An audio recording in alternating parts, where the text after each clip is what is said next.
হুঁশিয়ারির কয়েক ঘণ্টা পরই ইসরায়েলে শত শত ক্ষেপণাস্ত্র ছোড়ে ইরান। প্রতিশোধ আর সার্বভৌমত্বের উপর আঘাতের সমুচিত জবাব দেয়ার অঙ্গীকার দেশটির। আক্রমণের সূচনা হয় ড্রোন দিয়ে, যা কিছুটা হলেও ব্যস্ত রাখে ইসরায়েলি প্রতিরক্ষা বাহিনীকে। পরে শুরু হয় ক্ষেপণাস্ত্র হামলা, যার আঘাতের বিস্তৃতি ছিল ইসরায়েলের রাজধানী তেল আবিব ও আশপাশের শহরে। এর মধ্যে একটি ক্ষেপণাস্ত্র আঘাত হানে ইসরায়েলি প্রতিরক্ষা মন্ত্রণালয়ের খুব কাছে। এরপর সেখানে আগুন ধরে যায়। ইসরায়েলের বিভিন্ন স্থানে আঘাত হানলেও এখনও সামরিক স্থাপনা কিংবা শীর্ষ সামরিক কর্মকর্তা হতাহতের কোনো খবর পাওয়া যায়নি।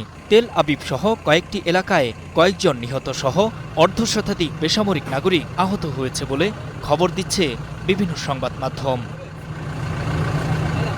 ইরান থেকে ছোড়া ক্ষেপণাস্ত্র দেখা যায় ফিলিস্তিন থেকেও।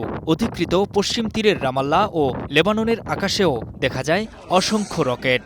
আর ইরাকের নাজাফ শহরে ক্ষেপণাস্ত্রের একটি অংশ আছড়ে পড়তে দেখেন স্থানীয়রা।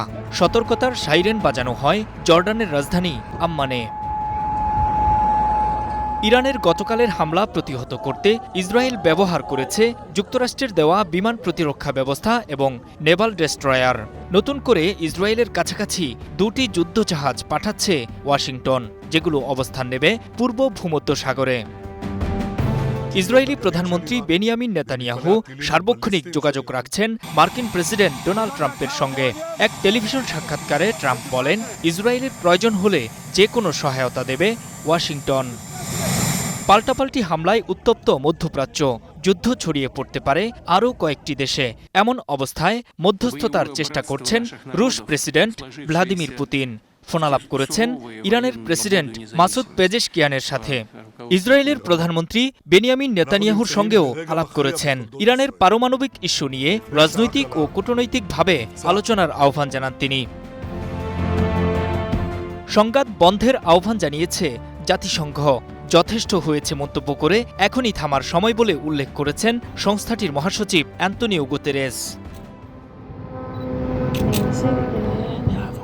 এদিকে দ্বিতীয় দিনেও তেহরানে হামলা অব্যাহত রেখেছে ইসরায়েল। যদিও ইরান তার আকাশ প্রতিরক্ষা ব্যবস্থা দিয়ে তা মোকাবিলা করার চেষ্টা করছে। গত বৃহস্পতিবার গভীর রাতে তেহরান ও অন্যান্য শহরে ইসরায়েল ২০০ যুদ্ধবিমান দিয়ে যে ভয়াবহ হামলা চালায়, তাতে প্রাণ হারান ইরানের সশস্ত্র বাহিনী ও বিপ্লবী গার্ড প্রধানসহ অন্তত ৭৮ জন। এর মধ্যে ২০ জনই শীর্ষ সামরিক কর্মকর্তা। আহত হয়েছেন ৩ শতাধিক ইরানি নাগরিক। নতুন করে পরমাণু চুক্তির আলোচনায় বসতে ইরানকে সম্প্রতি চিঠি দিয়েছিল যুক্তরাষ্ট্র। রোববার সেই বৈঠক হবার কথা ছিল ওমানের রাজধানীতে। তেহরানকে নমনীয় করতে আর বাড়তি চাপে ফেলতেই ইসরায়েলের মাধ্যমে এই হামলা চালায় যুক্তরাষ্ট্র, এমনটা মনে করছেন বিশ্লেষকরা। যদিও এই হামলার জেরে বৈঠক বাতিল করেছে ইরান। নূর মোহাম্মদ, স্টার নিউজ।